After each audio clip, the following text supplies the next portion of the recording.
Suppose determinant value of this holds for some positive number n, then find the value of this। तो यहाँ पे हम लोग कुछ रिजल्ट यूज करने वाले हैं। पहला रिजल्ट की sigma n sum of first and natural number is n into n plus one by two, very basic result. Then second result we will be using is sigma r very zero to n. Variable dummy होते हैं, are की जगह पे के भी हो सकता है, इनफैक्ट इस क्वेश्चन में के यूज किया गया है, बट जनरली हम लोग आर के टर्म्स में यूज करते हैं।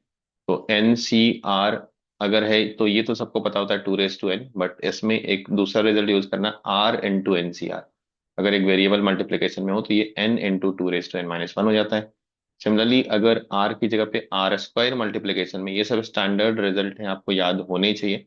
याद है तो बहुत अच्छी बात, अदरवाइज इसको याद कर लीजिए। N n plus one two raise to n minus two, ये एक रिजल्ट हम लोग यूज करेंगे। देन जो नॉर्मल बाइनोमियल एक्सपेंशन होता है आपके पास, n c r in two x raise to r, r very zero to n, this is expansion for one plus x raise to n, ये भी हम लोग यूज करेंगे। And finally we will be using n c r by r plus one, r very zero to n is equal to two raise to n plus one minus one divide by n plus one. तो will be using all these results. अब इसमें देखिए determinant किसका जरूरत है, determinant of sigma k vary zero to n के, ये तो sum of first n natural number हो गया, तो इसकी वैल्यू हो गई आपकी n into n plus one by two. ये आपका फर्स्ट एलिमेंट हो गया। देन सेकंड एलिमेंट क्या है, sigma k vary zero to n के स्क्वायर इंटू एन सी के, तो ये वाले रिजल्ट पे बेस्ड है। वेरिएबल डमी होते हैं, के हो और आर हो, उससे क्या ही फर्क पड़ता है। आर की जगह पे के लिख दिया तब भी रिजल्ट आपका यही रहेगा, n n plus one into two raise to n minus two. ये रिजल्ट आप बिल्कुल याद रखिए, डिराइव कर सकते हैं, फिलहाल मैं नहीं कर रहा, बट आप डिराइव भी कर सकते हैं इसको।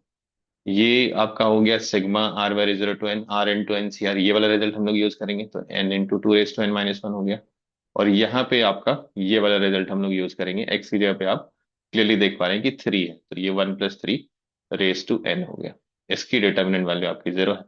ये सेकंड ऑर्डर डिटर्मिनेंट है, आप इजीली एक्सपेंड कर सकते हैं, this into this minus this into this will be equal to zero. तो यहाँ से क्या आ रहा है, n n plus one by two into four raise to n is equal to, this side we have n into, यहाँ से भी n into n plus one into two raise to n minus two from here, n minus one from here, तो two n minus three हो गया। इसको थोड़ा simplify करते हैं, ये एन इस एन से कैंसिल हो गया, then n plus one n plus one से कैंसिल हो गया, इस टू को इधर लाके मल्टीप्लाई कर देते हैं, तो four raise to n that means two raise to two n is equal to, ये एक एन बच रहा है, एन इंटू, ये इस टू को आप इधर मल्टीप्लाई कर रहे हैं, तो two raise to two n minus two हो रहा है।